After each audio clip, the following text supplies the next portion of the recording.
A judge sentences two innocent black twins to death, without a shred of real evidence, no DNA, no motive. Just a courtroom stacked against them, and a system that's been waiting to swallow them whole.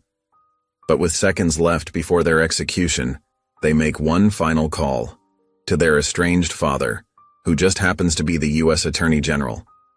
What he uncovers about the judge, the trial, and a secret society buried deep in the law will shock the entire nation. How far will a father go to save the children he once left behind? Before we get into the story, comment below where in the world you are watching from today. And if you like this story, don't forget to subscribe. The morning sun painted long shadows across Pine Bluff's quiet streets as Naomi and Normani Grant pedaled their bikes through their neighborhood. The familiar scent of magnolia blossoms filled the air, mixing with the smell of fresh bread from Ms. Jenkins's kitchen window. "Race you to the center," Normani called out, pushing ahead on his blue bicycle. Naomi laughed, her braids bouncing as she caught up. "You know I always win." "That's because you cheat," Normani shot back with a grin. Their playful banter echoed through the streets lined with modest homes, many sporting well-tended gardens and American flags. As they approached the community center, their laughter faded into a comfortable silence. The building's wall bore their mother's last gift to Pine Bluff, a stunning mural depicting children of all colors holding hands beneath a rainbow. The words, "Unity through love," flowed across the top in elegant script. Naomi caught Normani staring at it, his eyes soft with memory.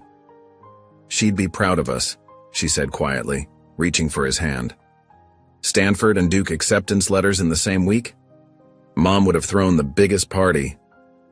Normani squeezed her hand. "Yeah, she would have made her famous sweet potato pie." Inside the community center, they quickly got to work. The morning workshop buzzed with energy as neighborhood kids gathered around tables covered in art supplies. Naomi helped a little girl with her science project while Normani showed a group of boys how to build simple circuits. "Remember to register your parents to vote," Naomi called out as she sorted through registration forms. "Every voice matters in Pine Bluff." Across town, behind wrought iron gates and perfectly manicured hedges, Esther Whitlow's estate sparkled with activity. Catering vans lined the circular driveway as staff prepared for the evening's fundraiser. Esther stood in her marble foyer, directing workers with practiced grace. "The security cameras can be turned off at 8, she instructed her head of security. "Our guests value their privacy." Her pearl necklace caught the light as she smiled, every inch the gracious hostess. The gala proceeded exactly as planned. Crystal glasses clinked, string quartet music floated through the air, and Pine Bluff's elite discussed business behind closed doors. None noticed when the cameras went dark. Later that night, chaos erupted. A masked figure moved through the shadows of Esther's estate. Shots rang out. When police arrived, they found a security guard dead and Esther's prized collection of antique jewelry missing, along with a substantial amount of cash. The only lead, grainy footage from a gas station security camera showing a masked person limping away, a distinctive butterfly tattoo visible on their neck. Back in their neighborhood, Naomi and Normani walked their bikes home under a star-filled sky. Their phones buzzed simultaneously, their father's number lighting up the screens. Naomi's jaw tightened. She declined the call without hesitation. "You could at least listen to what he has to say," Normani suggested softly. "What's the point?" Naomi deleted the notification. "He made his choice 5 years ago. We're not his priority anymore." They reached their modest 2-story home, its white paint peeling slightly at the edges. Neither twin noticed the unmarked police cars parked 2 blocks away, or the shadows moving through their neighbors' yards. Dawn broke over Pine Bluff with shocking violence. The twins' bedroom doors burst open simultaneously, flashlight beams cutting through the darkness. "Police! Hands where we can see them!" Naomi sat up in bed, heart pounding as multiple officers swarmed her room, weapons drawn. "What's happening?" she screamed, raising her hands. From across the hall, she heard Normani's voice. "We didn't do anything!"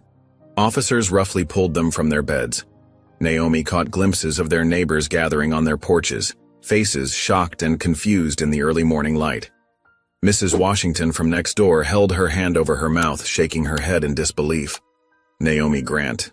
Normani Grant, you're under arrest for armed robbery and first-degree murder, an officer recited, snapping handcuffs around Naomi's wrists.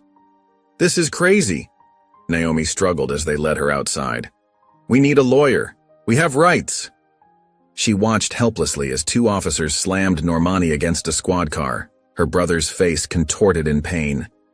The sound that tore from her throat was primal, filled with rage and fear. Get off him! Normani.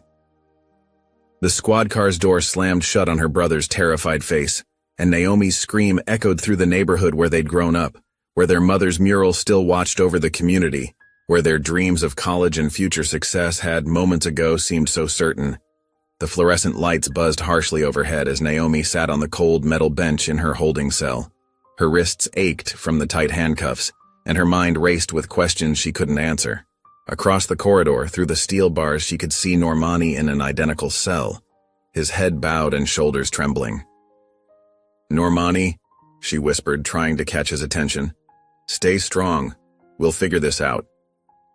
A white deputy passing by slammed his baton against the bars, making both twins jump. Quiet in the cells, he smirked, adjusting his belt. Play stupid games, win stupid prizes, right, kids? Naomi's throat tightened with anger, but she held her tongue. Years of her mother's warnings echoed in her head. Never give them an excuse, baby. Some people are just waiting for one. The morning crawled by without explanation. Every time they asked to make a phone call, the deputies ignored them or laughed.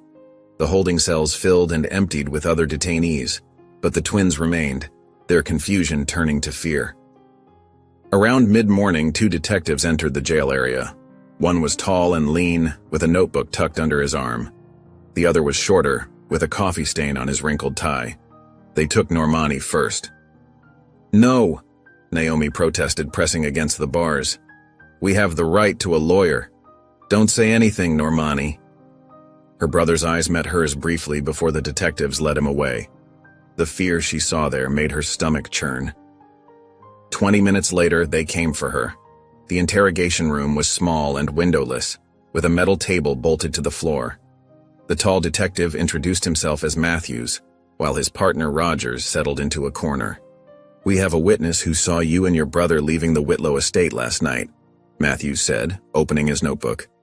Make this easier on yourself, Naomi. Tell us where you hid the jewelry. Naomi's mind flashed back to the previous evening. She and Normani had locked up the community center at 8:10 p.m. She remembered checking her phone to see if their father had left a voicemail. They'd stopped at Mr. Chen's corner store for snacks at 8:30.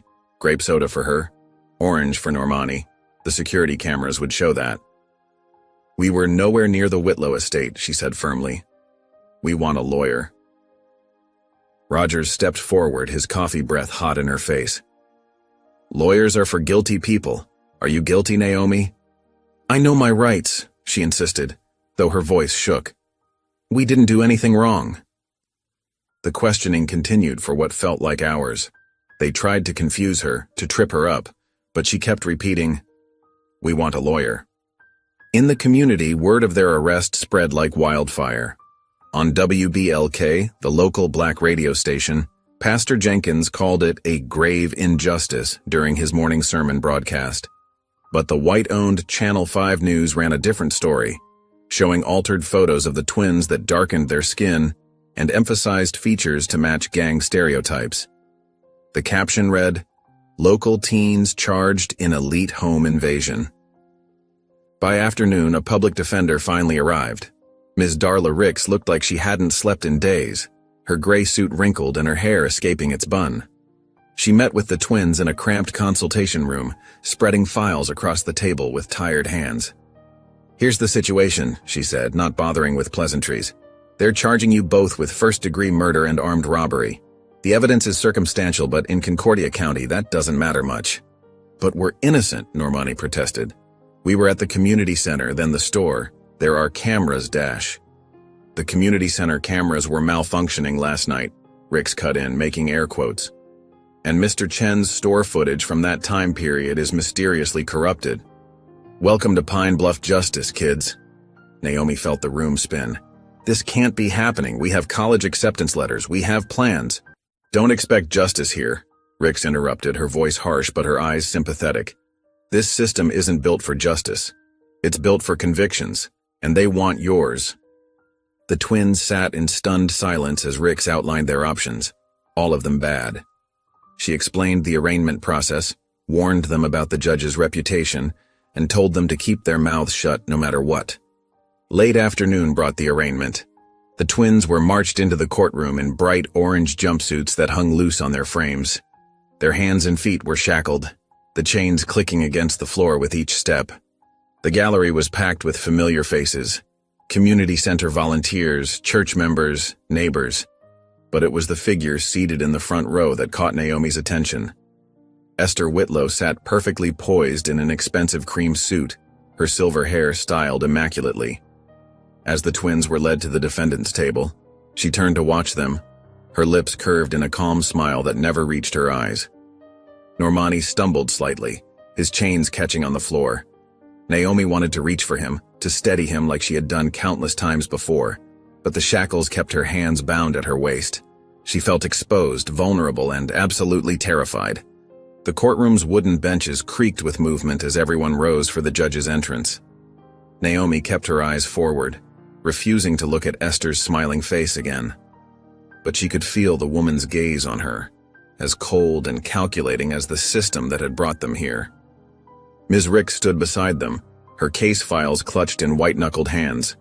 Despite her earlier bluntness, she positioned herself slightly in front of the twins, as if trying to shield them from what was to come. The gesture, small as it was, gave Naomi a flicker of hope in the midst of her fear. The bailiff's voice rang out in the hushed courtroom. All rise. The Concordia County Court is now in session, the Honorable Judge Harrison presiding. The morning sun filtered through the courthouse's tall windows, casting long shadows across the packed gallery. The historic courtroom buzzed with whispered conversations and the rustle of newspaper pages.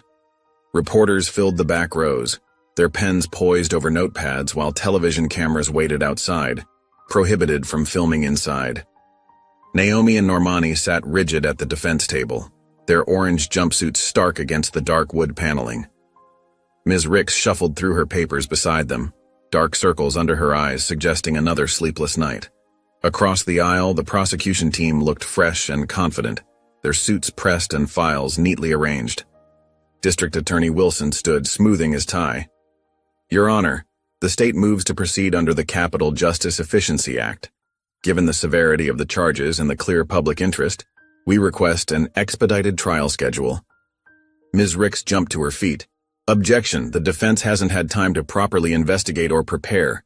This law was meant for cases with overwhelming evidence, not— The act makes no such distinction, Ms. Rix, D.A. Wilson interrupted smoothly. It simply requires a capital charge and the state's motion for expedition. Both conditions are met. Normani's hands trembled beneath the table. Naomi wanted to reach for him, but the deputies watching them made her hesitate.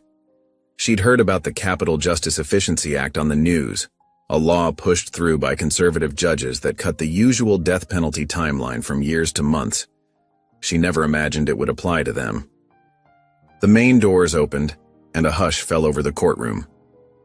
All rise, the bailiff called out. The Honorable Judge Quentin Harlan presiding. Judge Harlan moved to the bench with measured steps, his black robe flowing behind him. His face remained perfectly neutral as he took his seat, but his eyes swept the courtroom with careful attention, lingering briefly on the twins. Be seated, he said, his voice carrying easily without seeming to raise it. I've reviewed the morning's motions. Ms. Rix, I understand you wish to suppress Mr. Jennings' witness statement? Yes, Your Honor. Ms. Rix stood again. The police report shows Mr. Jennings was detained without cause and questioned for hours without Miranda warnings. His statement was clearly coerced. The witness came forward voluntarily, D.A. Wilson cut in. Judge Harlan raised a hand for silence. I've reviewed the circumstances. Motion to suppress is denied. He delivered the ruling with such calm politeness that it took a moment for its impact to register. Call your first witness, Mr. Wilson. Dale Jennings shuffled to the witness stand. his thin frame swimming in an ill-fitting suit. His eyes darted around the courtroom, never settling in one place for long. After being sworn in, he perched on the edge of the witness chair like he might bolt at any moment. "Mr. Jennings," Wilson began, "where were you on the night of April 15th? "I was walking near the Whitlow place," Jennings said, his voice scratchy. "I like walking at night, helps me think." "And what did you see?" "Two dark figures running from the estate." Jennings pointed at the twins. "About their size, their build." Ms. Ricks stood for cross-examination, her exhaustion momentarily forgotten. "Mr. Jennings, you initially told police you saw the figures around 9:30 p.m., correct?" "Objection, Your Honor," Wilson called out. "Counsel is attempting to impeach her own witness." "Sustained," Judge Harlan said smoothly, though Ms. Ricks had done nothing of the sort. She tried a different approach. "What was the lighting like that night, Mr. Jennings?" "Good enough to see, there were lights. But in your statement to police you said it was too dark to make out any features. Which is it?" "Objection, badgering the witness," Wilson said. "Sustained." Judge Harlan's voice remained pleasant, but his eyes hardened. "Move along, Ms. Ricks." The pattern continued through the cross-examination. Every time Ms. Ricks pointed out a contradiction in Jennings's testimony, an objection would be sustained. When she tried to question his history of drug use, Judge Harlan shut her down completely. The defense's turn came after lunch. Ms. Rollins, the community center director, took the stand. Her gray hair was pulled back severely, and her hands clasped tightly in her lap as she testified. "Naomi and Normani were at the center until 8:10 p.m., she stated firmly. "I personally watched them lock up. They've volunteered with us for years. Model citizens, both of them." "And you're certain of the time?" Ms. Ricks asked. "Absolutely. I had to log it in our system for insurance purposes. They left heading toward Chen's store like they always do." Her testimony was clear and unwavering, but Naomi noticed Judge Harlan watching Ms. Rollins with an unsettling intensity. When court adjourned for the day, two deputies approached Ms. Rollins in the hallway. "Ma'am, we have a warrant for an unpaid parking ticket from 2019, one said, producing a paper. "That's ridiculous," Ms. Rollins protested. "I've never had a parking ticket in my life." But the deputies led her away anyway, her indignant voice fading down the corridor. Naomi and Normani exchanged frightened glances as they were led back to their holding cells. They both understood what it meant. Anyone who tried to help them would face consequences. The courthouse emptied slowly, people filtering out into the warm evening air. News vans idled at the curb, reporters doing their stand-ups for the evening news. But in a quiet corner of the second floor, two men stood in conversation, their voices low. Charles Finch, his silver hair catching the last sunlight through the window, leaned close to Judge Harlan. "One clean conviction," he murmured. "That's all we need to hold the line." Judge Harlan nodded grimly, his usually pleasant expression replaced by something harder. The two men stood in silence for a moment, the weight of their words hanging in the air between them. The evening brought a heavy silence to the county jail, broken only by the distant sound of doors clanging and guards' boots on concrete. In their separate cells across the narrow hallway, Naomi and Normani lay on their thin mattresses, close enough to whisper but too far to touch. The harsh overhead lights had dimmed for the night, casting long shadows across the cold floor between them. "Remember how Mom used to make us hot chocolate after school?" Normani's voice was soft, barely carrying across the space between them. "With those tiny marshmallows she'd hide in the back of the pantry? She'd always put extra in mine because she knew they were my favorite." Naomi rolled onto her side, facing her brother's cell. The metal frame of her cot creaked beneath her weight. "And she'd pretend she couldn't find them just to make us laugh." The memory brought both warmth and pain, like sunshine breaking through storm clouds. Remember her workshop songs? The ones she made up while painting those big canvases? Normani hummed softly, a gentle melody their mother had sung while painting. The familiar tune floated between their cells, bouncing off the concrete walls, and for a moment, they could almost smell the paint and hear their mother's voice joining in. They could almost feel the warmth of their childhood home, so different from this cold, sterile place. The song faded. leaving the siblings in silence again. Tears welled in Naomi's eyes, her usual composure cracking like thin ice. "I want Dad," she whispered, the words catching in her throat like thorns. "I know he left us, but I want our dad. I want him to fix this like he promised he'd always fix everything." The confession hung in the air between them, heavy with years of hurt and abandonment. Normani didn't respond immediately, but his breathing changed, becoming more ragged as he fought back his own tears. The sound echoed in the quiet corridor. The scene shifted, memories pulling Naomi back 5 years. She stood in a crowd outside the courthouse, 14 years old, and trying to be brave despite the hole in her heart. Camera flashes popped like lightning as her father approached the microphones. Isaiah Grant cut an impressive figure in his tailored suit, his voice steady despite the circumstances. His hands didn't tremble like hers did. "My wife was an innocent woman," he declared to the forest of microphones, his voice carrying across the courthouse steps. "A devoted mother, a talented artist, and a pillar of our community. She was gunned down while reaching for her ID as instructed by the officer." He paused, his jaw tightening, a muscle working in his cheek. "Justice will be served. I promise you that." But it wasn't. Naomi watched her father slip into a sleek black car moments later, choosing his political career over a public fight for her mother. The last glimpse she had of him that day was his silhouette through the tinted windows as the car pulled away, leaving her and Normani standing alone on the courthouse steps with relatives they barely knew.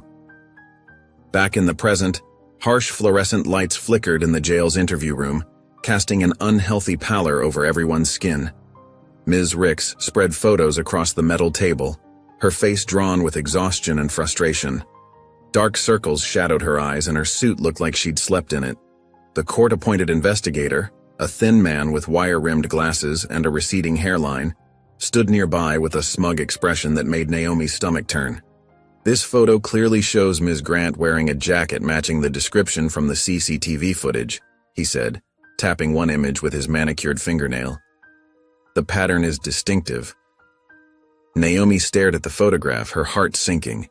It showed her at a protest 2 years ago, wearing a black windbreaker with white stripes on the sleeves. The image was crisp and clear, nothing like the grainy gas station footage that had been shown in court. She remembered that day. They were protesting budget cuts to after-school programs. "This is ridiculous," Ms. Ricks snapped, slamming her palm on the table. "That jacket is a common style. The photo is 2 years old. And the CCTV footage is so blurry you can barely make out a person, let alone clothing details. Half the teenagers in this county own similar jackets." The investigator shrugged, his shoulders rising and falling with casual indifference. "The similarity is striking enough to be entered into evidence. The prosecution finds it compelling." "You can't be serious," Ms. Ricks argued, her voice rising. "This wouldn't hold up in any fair court. It's circumstantial at best, prejudicial at worst." Judge Harlan has already approved it. His tone suggested the matter was closed. After the investigator left, Ms. Ricks slumped in her chair, running her hands through her graying hair. She looked 10 years older than when the meeting began. "Listen to me, both of you," she said quietly, leaning forward. "They want a story. They need someone to blame, someone to make an example of. You're it." She met their eyes in turn, her gaze intense and sorrowful. "They're not looking for truth. They're looking for a conviction, and they'll twist whatever they need to get it." Later that evening, heavy boots echoed down the corridor like approaching thunder. 2 guards appeared, their faces impassive as stone, keys jangling at their belts. "Grant siblings," one announced, his voice flat and emotionless. "You're being transferred to Death Watch block. Precautionary measure." Naomi's blood ran cold, her fingers going numb. Death Watch was for inmates in their final days before execution. Moving them there now, before the trial was even complete, sent a clear message about their intended fate. This wasn't justice. It was a foregone conclusion. The siblings were led out in shackles, the metal biting into their wrists and ankles, their orange jumpsuits bright under the harsh lights like warning signs. The transport van waited in the loading bay, its engine idling in the cool night air, exhaust creating ghostly clouds in the darkness. Before they could be loaded inside, Naomi spoke up, summoning every ounce of courage she had left. "Please," she said, her voice steady despite her fear. "I need to make one phone call. Just one." The deputies exchanged looks, a silent conversation passing between them. Seconds stretched into minutes as they considered her request, the only sound the rumble of the van's engine and the distant slam of doors. Finally, one of them pulled out a cell phone and held it out to her cuffed hands. "Make it quick," he muttered. With trembling fingers, Naomi dialed the number she'd memorized years ago, but never used. It rang once, twice, 3 times. Her heart pounded with each ring, a desperate drumbeat of hope and fear. Then, a click. "Dad." Her voice cracked, the single word carrying years of pain and need. "It's me. They're going to kill us." The fluorescent lights of the Department of Justice press room cast harsh shadows across Isaiah Grant's face as he concluded his remarks on international cybercrime. His voice carried the practiced authority of a seasoned federal official, steady and measured. "Thank you for your attention. We'll take no further questions at this time." Isaiah gathered his papers, nodding to the assembled reporters with practiced politeness. As the press corps filed out, his assistant Marcus approached with quick steps, a yellow sticky note held between his fingers. "Sir, this came in during the briefing." He handed the note to Isaiah, who read it with tired eyes that suddenly widened. "Voicemail from Naomi Grant. Urgent." Isaiah's hand trembled slightly as he held the paper. The carefully constructed walls of his professional demeanor cracked, revealing a flash of raw emotion. 4 years, 3 months, and 16 days since he'd last heard from either of his children. Not that he was counting. "Clear my schedule for the next hour," he managed to say, his throat tight. Marcus nodded and retreated, leaving Isaiah alone in the now empty press room. In his private office, Isaiah sat heavily in his leather chair, staring at his phone. The voicemail notification blinked accusingly. With a deep breath, he pressed play and held the phone to his ear. "Dad."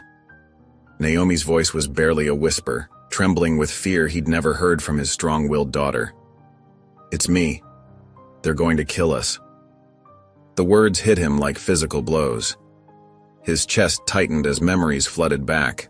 Another phone call, 5 years earlier, that had changed everything. The scene shifted in his mind to that terrible day. He sat in this same office, younger but already carrying the weight of ambition and compromise. The police report about his wife's shooting lay open on his desk, damning in its details. The officer's body camera footage, the trajectory analysis, the witness statements, all of it pointed to an unjustified shooting. But the police union representative had been clear. Push this and every law enforcement organization in the country would oppose his judicial reform bill. Years of work, relationships built, promises made, all would crumble. With shaking hands, he'd signed the order to seal the investigation, telling himself it was for the greater good. He could do more good from a position of power than as a martyr to a lost cause. The cost of that decision played out in his children's faces.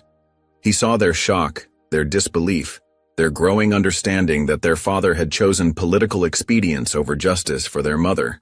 They never said it directly, they didn't have to. Their silence said everything. Isaiah snapped back to the present, already dialing the Pine Bluff courthouse. A receptionist answered with practiced cheerfulness. "This is Isaiah Grant, Deputy Attorney General of the United States. I need to speak with Judge Harlan immediately regarding case number ... He glanced at his computer screen where he'd pulled up the court records. 47 CR 2023. "I'm sorry, sir." The receptionist's tone cooled notably.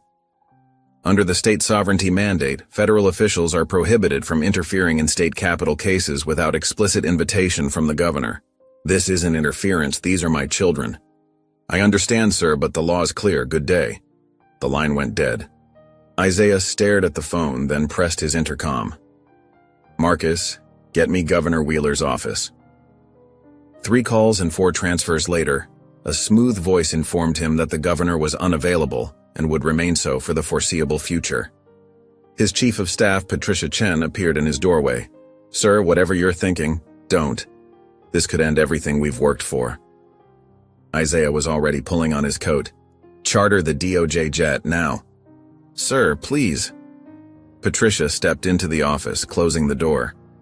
"I know these are your children, but you can't just—" "They're going to kill my children, Patricia." His voice cracked. "Everything else? None of it matters. The state sovereignty mandate? To hell with the mandate." Isaiah grabbed his briefcase. "Either help me or get out of my way." 2 hours later, the small DOJ jet touched down at Pine Bluff's modest airstrip. The sun was setting, painting the Carolina sky in shades of orange and purple. As Isaiah descended the stairs, a county sheriff's cruiser pulled up, lights flashing. The sheriff stepped out, hand resting casually on his holstered weapon. He was a tall man with hard eyes and a practiced sneer. "Mr. Grant," he said, emphasizing the civilian address. "You're not welcome here, sir. Federal authority stops at the state line."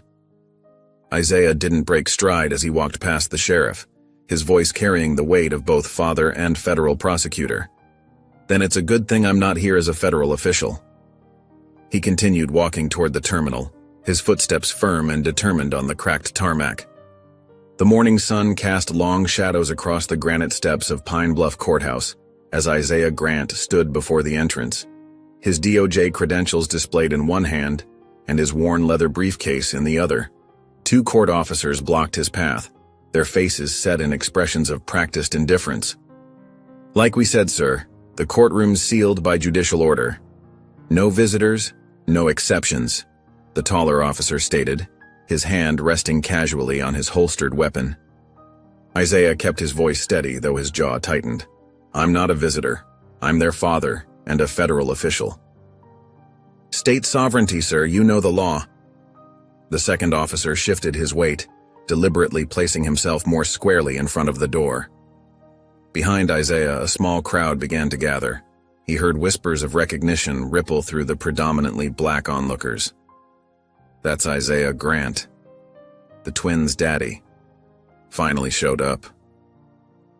The whispers carried equal measures of hope and accusation. Isaiah felt their weight on his shoulders, along with the memories of another time he'd stood before cameras at these same steps, choosing political pragmatism over justice for his wife. A news van screeched to a halt at the curb, and reporters spilled out like ants from a disturbed hill. Microphones thrust forward as cameras started rolling. "Mr. Grant, why are you just now getting involved in your daughter's case?" "Deputy AG Grant, is this an official DOJ intervention?" "Sir, do you believe your children are innocent?" Isaiah turned away from the barrage of questions, his eyes scanning the crowd until he spotted a woman hurrying up the side steps, her arms full of manila folders. Her practical pantsuit and harried expression marked her as a public defender. "Ms. Ricks," he called out, remembering the name from the court documents. She paused, regarding him with tired eyes. "Mr. Grant, took you long enough?" She jerked her head toward a coffee cart parked near the courthouse lawn. "Walk with me." They found a quiet spot beneath an old oak tree, away from the growing crowd of protesters and media. Darla Ricks pulled a thick file from her stack and handed it to Isaiah. "Your daughters are being railroaded," she said bluntly, taking a sip of bitter courthouse coffee. "Judge Harlan's running this like a theatrical production. Everything has to look perfect, procedurally spotless. But it's all fabricated perfection." Isaiah flipped through the pages, his prosecutor's eye catching inconsistencies. The timeline doesn't add up. And this witness statement? "Dale Jennings," Ricks cut in. "Local junkie who'd say the moon was made of cheese if you gave him enough meth. He's our only witness, and his story changes every time he tells it. But Harlan won't let me cross-examine properly." "What about the CCTV footage?" "Conveniently corrupted. All we have is one blurry still from a gas station showing someone in a jacket similar to one Naomi owned 2 years ago." Ricks's laugh was hollow. "It's a black hoodie, Mr. Grant. Half the county owns one." Isaiah pulled out his laptop, typing rapidly. "I'm filing an emergency injunction with the Federal Circuit Court. The execution order violates due process." "Already tried." Ricks shook her head. They'll reject it in under 2 hours. State sovereignty mandate gives them cover. She leaned closer, lowering her voice. Something bigger is happening here. Harlan's too invested. This isn't just about a robbery gone wrong. Isaiah spread the case files across the concrete bench, his legal training taking over. The inconsistencies jumped out like neon signs. Police statements dated before the crime occurred. Witness interviews with missing timestamp data. Evidence logs that didn't match property receipts. The witness list, he muttered, pulling out a single sheet. In a capital case, there should be dozens of names. Character witnesses, experts, responding officers. He held up the paper. We have one name. Dale Jennings. Now you're seeing it, Rick said quietly. The whole thing's manufactured, but proving it. She glanced over her shoulder. Watch yourself, Mr. Grant. This isn't DC. Rules are different here. That evening, driving back to his hotel in a rental car, Isaiah noticed the black SUV. It stayed 3 cars behind, matching his turns with professional precision. He took a deliberately wrong turn, then another. The SUV followed. At the hotel, the desk clerk stopped him. Everything all right with your room, sir? Maintenance was called up there about an hour ago. Isaiah hadn't called maintenance. He took the stairs instead of the elevator, pushing open his floor's door carefully. The hall was empty, but his room door was slightly ajar. Inside, everything looked untouched, but he'd been in law enforcement long enough to recognize a professional search. The message was clear: back off. But they didn't know Isaiah Grant. Not really. They knew the politician, the compromiser, the man who'd chosen career over conscience once before. But they didn't know the father who'd spent sleepless nights memorizing constitutional law, who'd earned his reputation as a legal prodigy, long before he became a political player. As midnight approached, Isaiah sat alone on the courthouse steps, a flashlight between his teeth as he pored over scanned copies of Carolina's original state constitution. Around him, the last protesters had drifted away, leaving only the occasional police cruiser passing by, its occupants watching him with suspicious eyes. Page after page, amendment after amendment, he searched for anything: a procedural requirement, a jurisdictional clause, an overlooked protection that might save his daughters. His fingers traced the faded text as if he could absorb its secrets through touch alone. The old granite steps were cold and hard beneath him, but Isaiah barely noticed. His world had narrowed to the cone of his flashlight beam, and the desperate hope that somewhere in these yellowed pages lay salvation for Naomi and Normani. The ancient brass door handle of the Pine Bluff Historical Society creaked as Isaiah turned it, stepping into a dimly lit foyer that smelled of old books and furniture polish. The building had once been a plantation manor, its walls now lined with carefully preserved documents instead of portraits of slave owners. Been wondering when you'd show up here, a gravelly voice called from behind a mahogany desk. Mr. Booker, the night archivist, peered at Isaiah over wire-rimmed glasses. His weathered face bore the lines of someone who'd seen too much history repeat itself. You knew I was coming? Isaiah asked, his briefcase heavy with futile legal motions. Your daddy used to come here too back in '65. Same look in his eyes, like a man searching for justice in a place that buries it deep. Booker stood slowly, his joints protesting. Follow me. They walked through narrow corridors lined with filing cabinets and glass display cases. Their footsteps echoed on the hardwood floors, stirring dust motes that danced in the dim light of aging fluorescent tubes. Your girls, Booker said quietly.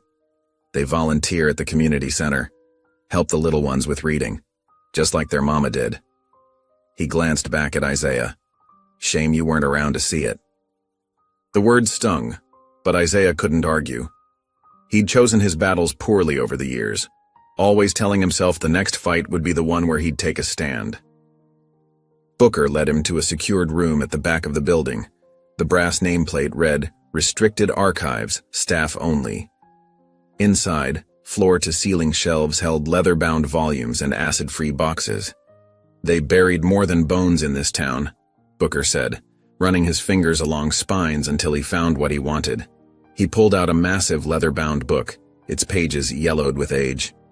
1837 Legal Codex, Back when some white folks still had a conscience about what was happening. Isaiah took the heavy volume, careful with its fragile binding. What am I looking for? Judge Silas Wren. Booker's voice dropped lower. He wrote things into law they didn't want written, things they tried to bury so deep, most folks forgot they existed. He pointed to a reading desk beneath a green-shaded lamp. Take your time, I'll keep watch. For hours, Isaiah pored over the ancient legal text. His eyes burned from strain, but he couldn't stop. The language was dense, filled with archaic legal terms and references to long-forgotten statutes. Then, near midnight, he found it. Retroactive judicial inversion, he whispered, tracing the words with his finger. The clause, written in Judge Wren's precise handwriting, laid out a legal mechanism that seemed almost too perfect. Capital convictions could be reversed retroactively if proved racially biased. Isaiah's heart raced as he read the requirements. The petitioner had to present the case in open court with 3 seated judges present, including one from the original sentencing circuit. It was a brilliant legal construction designed to prevent any single judge from blocking justice through procedural tricks. Mr. Booker, he called out softly. What happened to Judge Wren? The old archivist shuffled back in carrying a manila folder. Thought you might ask. He spread newspaper clippings across the desk. Disappeared in 1838. They found his horse by the river but never found him. The yellowed articles told a chilling story. Weeks before his disappearance, Wren had attempted to use his own clause to exonerate a black man convicted of murder. The evidence of racial bias was clear, but before the hearing could take place, Wren vanished. Some say he was killed, Booker said quietly. Others say he escaped north.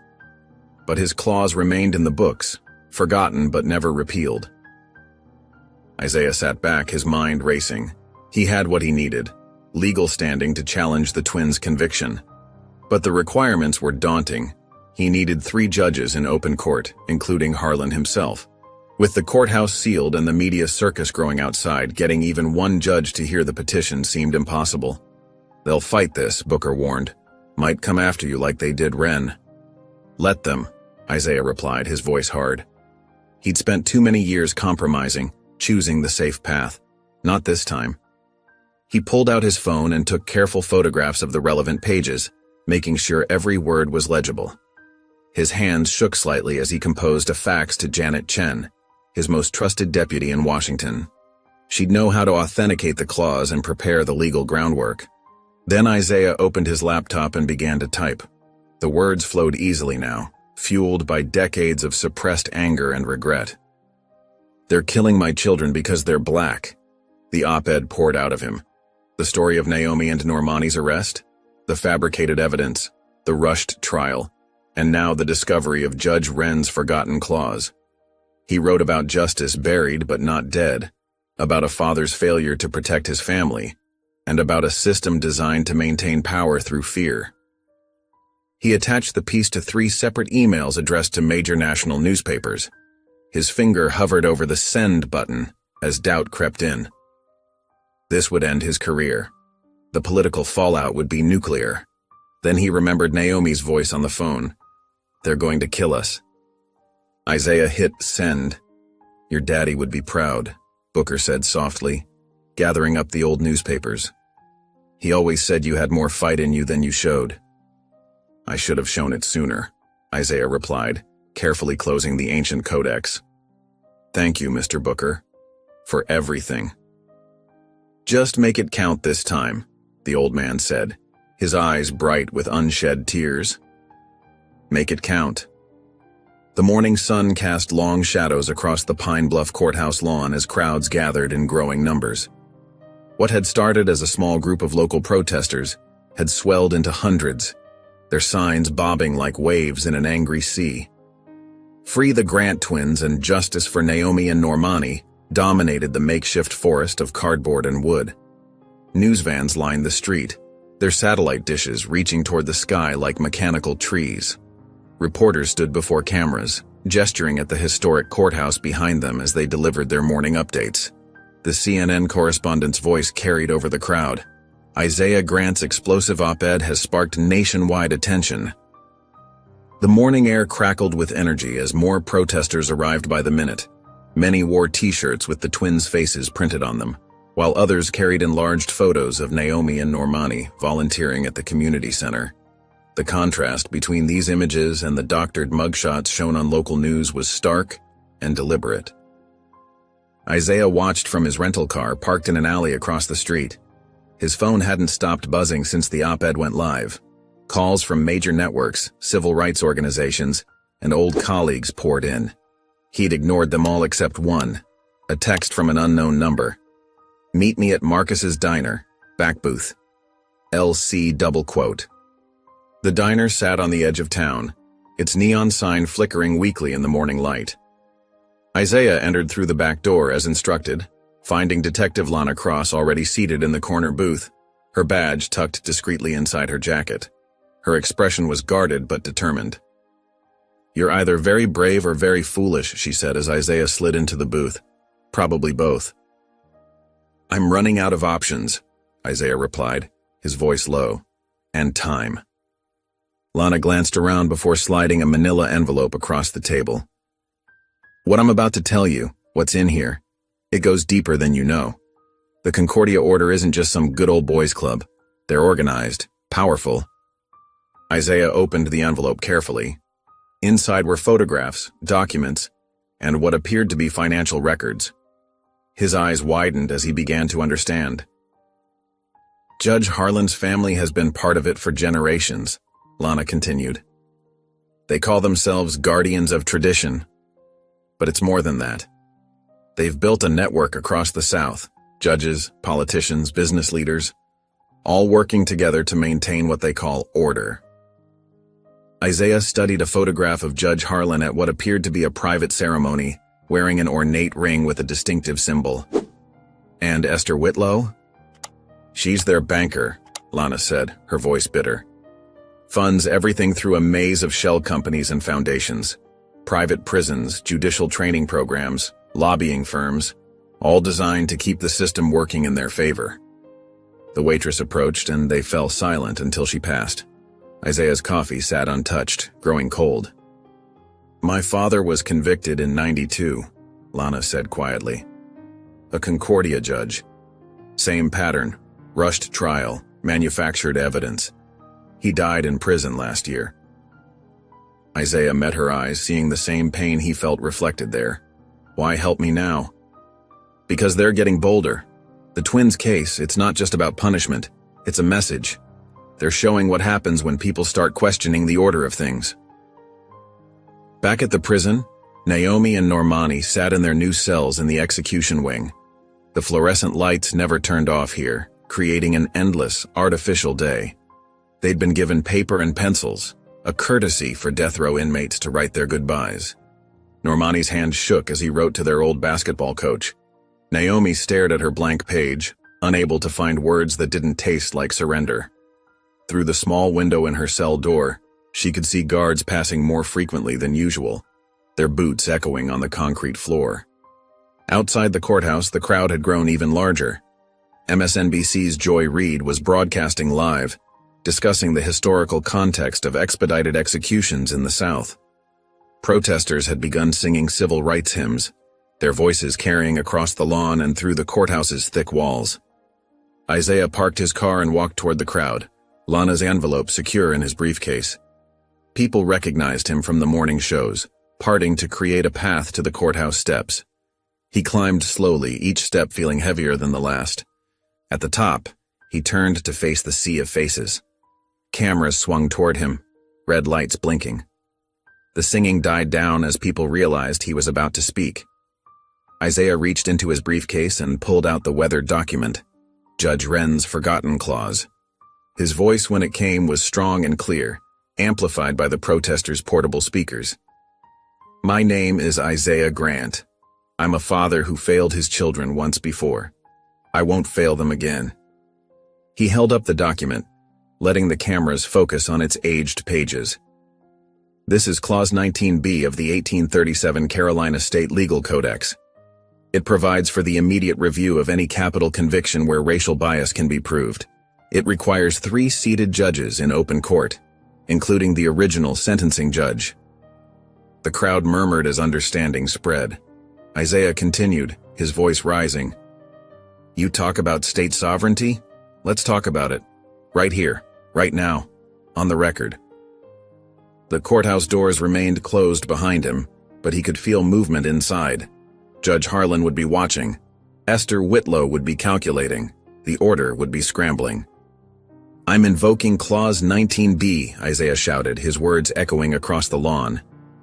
In front of these witnesses, these cameras, and God himself. You want to talk about law and order?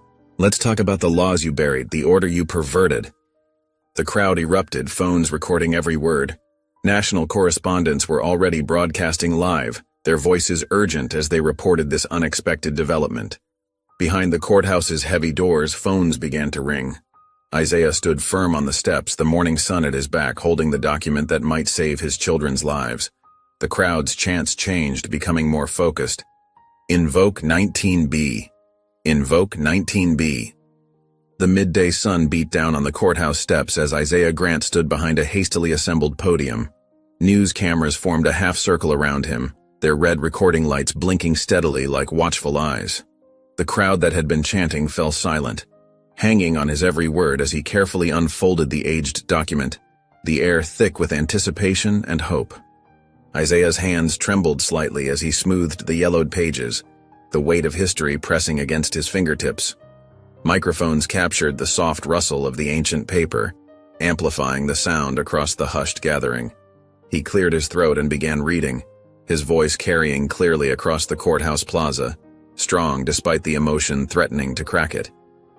From the Carolina State Legal Codex of 1837, Clause 19B, as written by Judge Silas Wren, Isaiah began, each word deliberate and measured. This court shall be compelled to retroactive review in all cases where evidence suggests conviction was driven by racial disproportionality in sentencing. His finger traced each word as he read, ensuring perfect accuracy, feeling the power of these forgotten words come alive after nearly 2 centuries of neglect. The courthouse doors suddenly swung open with a dramatic creak that echoed across the plaza. A cluster of clerks and legal assistants emerged, phones pressed to their ears, faces flushed with urgency. They huddled near the entrance, speaking in urgent whispers, occasionally glancing nervously at the growing crowd. Inside, through the open doors, more commotion was visible as staff members hurried through the marble halls, papers clutched in white-knuckled hands. Judge Harlan appeared at his chamber window, his normally composed face showing clear distress, the carefully maintained mask of judicial impartiality slipping away. He yanked a phone from his desk, jabbing at the buttons while gesturing sharply with his free hand, his mouth forming words that seemed more like commands than conversation. Even through the thick glass, his agitation was evident to the crowds below, who pointed and whispered at this unusual display. Within an hour, official notice arrived. Judge Harlan had been formally subpoenaed under state law to preside over the Clause 19B hearing. The document was delivered by a young clerk whose freckled face betrayed both terror and excitement, his hands shaking slightly as he carried the official papers across the courthouse lobby. He looked both terrified and thrilled to be part of such a historic moment, his eyes wide with the understanding that he was witnessing something that would be written about in textbooks. Your Honor must either comply with the hearing requirement or formally recuse himself, the clerk announced, reading from the official notice, his voice cracking slightly with nervousness. Recusal would constitute admission of bias in the original proceedings. Judge Harlan stood in his doorway, jaw clenched so tightly a muscle twitched in his cheek as he accepted the paper with stiff fingers. His carefully maintained veneer of calm cracked slightly as he realized the trap he was in, caught between 2 impossible choices. To refuse would confirm everything Isaiah alleged, laying bare his prejudices for all to see. To comply meant facing public scrutiny of his connection to the Concordia Order, risking everything he'd built over decades. By early afternoon, the judicial quorum was taking shape, each arrival adding to the tension in the air. Judge Mallory arrived first, her dark skin gleaming in the sunlight as she strode purposefully through the crowd, her head held high despite the whispers that followed her. A moderate known for her careful adherence to constitutional law, she nodded briefly to the protesters as she entered the courthouse, her expression giving nothing away but her eyes taking in everything. Judge Kenrick followed soon after, looking distinctly uncomfortable with the media attention, his shoulders hunched as if trying to make himself smaller. His reputation as a reluctant moderate preceded him, a man who preferred the quiet of chambers to the chaos of public controversy. He kept his eyes down, clutching his briefcase like a shield as he hurried up the steps, nearly stumbling in his haste to escape the shouted questions. The state's Attorney General, Maxwell Porter, arrived in a black SUV with tinted windows that reflected the faces of the crowd like a dark mirror. He emerged wearing a sharp suit and a thunderous expression, his silver hair catching the sunlight. Porter was a known Concordia ally, and his attempts to block the hearing began immediately, his voice booming across the courthouse steps. "This is procedurally irregular," Porter announced to the assembled press, his hands chopping the air for emphasis. "Modern legislation clearly outlines the appeals process for capital cases. We cannot allow 100-year-old clauses to override current law. This is nothing but a desperate last-minute stunt." But Porter's arguments fell flat against the historical supremacy of constitutional clauses, his words dissolving like sugar in rain. The state's own legal scholars, hastily consulted over emergency conference calls, confirmed that founding documents held precedence over subsequent legislation. The hearing was set for 9 a.m. the following morning, the time written in bold letters on the official notice posted on the courthouse door. Inside the prison, the atmosphere grew tenser by the hour, hope and dread battling in every cell and corridor. The warden received a sealed envelope bearing the distinctive Concordia seal, delivered by a courier who wouldn't meet his eyes. Inside was a simple directive: prepare the chair as scheduled. The message was clear. The order expected the hearing to fail and the executions to proceed without interruption. Guards delivered fresh paper and pencils to Naomi and Normani's cells. The items passed through the bars with uncommon gentleness. "Final statements," one guard explained gruffly, avoiding eye contact as if ashamed. "Required procedure." Naomi sat on her narrow bunk, pencil hovering over the blank page, words failing her for perhaps the first time in her life. How could anyone summarize their life knowing it might end tomorrow? What comfort could she offer to those she'd leave behind? Across the hall, she could hear Normani's pencil scratching steadily against paper, interrupted occasionally by quiet sniffles that broke her heart anew with each one. As evening approached, Isaiah found himself walking through the old graveyard behind the courthouse, drawn there by some instinct he couldn't name. The setting sun cast long shadows between the weathered headstones, painting everything in shades of amber and gold. Spanish moss hung like gray curtains from ancient oak trees, swaying gently in the warm breeze, whispering secrets of the past.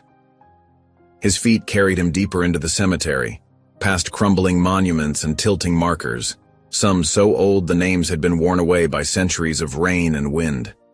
Something drew him toward the back corner, where the oldest graves lay half-hidden in tall grass, forgotten by all but the most dedicated historians. There, partially obscured by decades of neglect, he found it, the final resting place of Judge Silas Wren.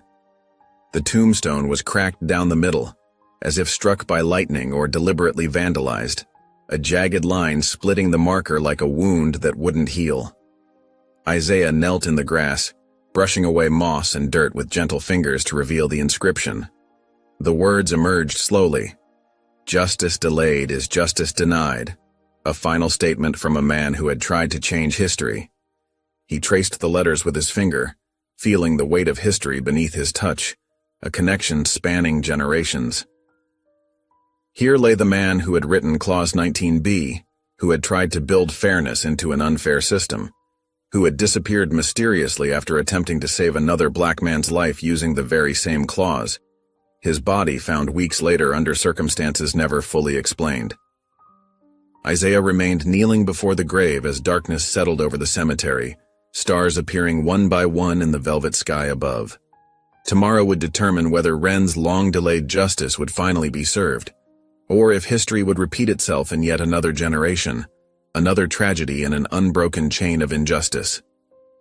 The morning sun cast long shadows across the Pine Bluff courthouse steps as tension filled the air.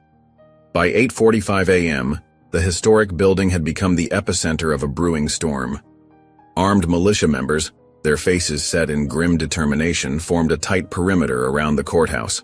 Some wore patches bearing the distinctive Concordia insignia, a scales of justice wrapped in thorny vines. Protesters pressed against makeshift barriers, their chants echoing off the courthouse's marble facade. "No more lies. Open your eyes." The rhythm of their voices carried across the square, mixing with the mechanical whir of news cameras and the steady thrum of helicopter blades overhead. National media trucks lined the street, their satellite dishes pointed skyward like metal flowers seeking the sun. Reporters stood before their cameras, speaking rapidly into microphones as they gestured to the growing crowd behind them. Inside the courthouse, the air felt thick with anticipation. The gallery was packed, with observers squeezed shoulder to shoulder on the wooden benches. Isaiah Grant stood at the defense table, his dark suit crisp despite the humid morning. He arranged his documents with careful precision, each motion deliberate and controlled. When Isaiah rose to present his opening argument, the room fell silent. His voice, steady and clear, filled the courtroom. "Your Honors, what we have before us is not merely a case of wrongful conviction. It is a systematic pattern of judicial manipulation that has plagued Pine Bluff for generations." He moved from behind the table, approaching the bench with a stack of manila folders. These files document 17 cases over the past 30 years where evidence was suppressed, witnesses were intimidated, and jury selection was manipulated to ensure conviction of black defendants.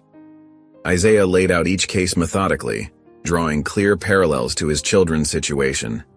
He pointed to altered timestamps on police reports, missing witness statements, and suspicious patterns in jury selection. "In my children's case, not a single black juror was seated despite Pine Bluff's demographic makeup being 60% African American." Judge Mallory leaned forward, her eyes sharp as she focused on Judge Harlan. "I have a question about the CCTV footage from the gas station," she said, her tone measured but firm. "Why was this evidence not admitted during the initial trial?" Harlan shifted in his seat, his usual composure showing tiny cracks. "The footage was reviewed and found to be inconclusive," he replied, his words clipped and precise. "Inconclusive?" Judge Mallory pressed. "The defense was not even allowed to view this footage. How was that determination made?" Before Harlan could respond, Isaiah called Dale Jennings to the stand. The key witness shuffled forward, his thin frame swimming in an oversized suit. Dark circles under his eyes suggested sleepless nights, and his hands trembled as he took the oath. Under Isaiah's questioning, Jennings began to unravel. His earlier testimony about seeing two dark figures became increasingly contradictory. His voice cracked as Isaiah pressed him about his recent release from jail. "Did anyone offer you anything in exchange for your testimony?" Isaiah asked, standing directly before him. Jennings glanced nervously at Judge Harlan, then at the floor. "The sheriff," he mumbled, barely audible. "He gave me $500 and said he'd help fix my parole situation." The gallery erupted in murmurs. Judge Mallory struck her gavel once, restoring order. Meanwhile, in the death row wing of Pine Bluff Prison, Normani Grant paced his tiny cell. 3 days without sleep had left him disconnected from reality. The concrete walls seemed to pulse and shift, and shadows danced in the corners of his vision. In his mind, he was back in the moment of his mother's death. The sound of gunshots echoed in his ears, mixing with the present-day clang of prison doors. "Mom?" he whispered to the empty cell. "Mom? I can't breathe." Across the hall, Naomi sat cross-legged on her bunk, her back straight, eyes focused. She had heard Normani's whispers, his confused mumbling, but forced herself to remain clear-headed. If their father's legal strategy failed, she would need to step up. She began mentally rehearsing arguments, preparing herself to fight for both their lives. Back in the courtroom, the atmosphere grew even tenser as Judge Harlan was called to the stand. For the first time since the trial began, he appeared genuinely unsettled.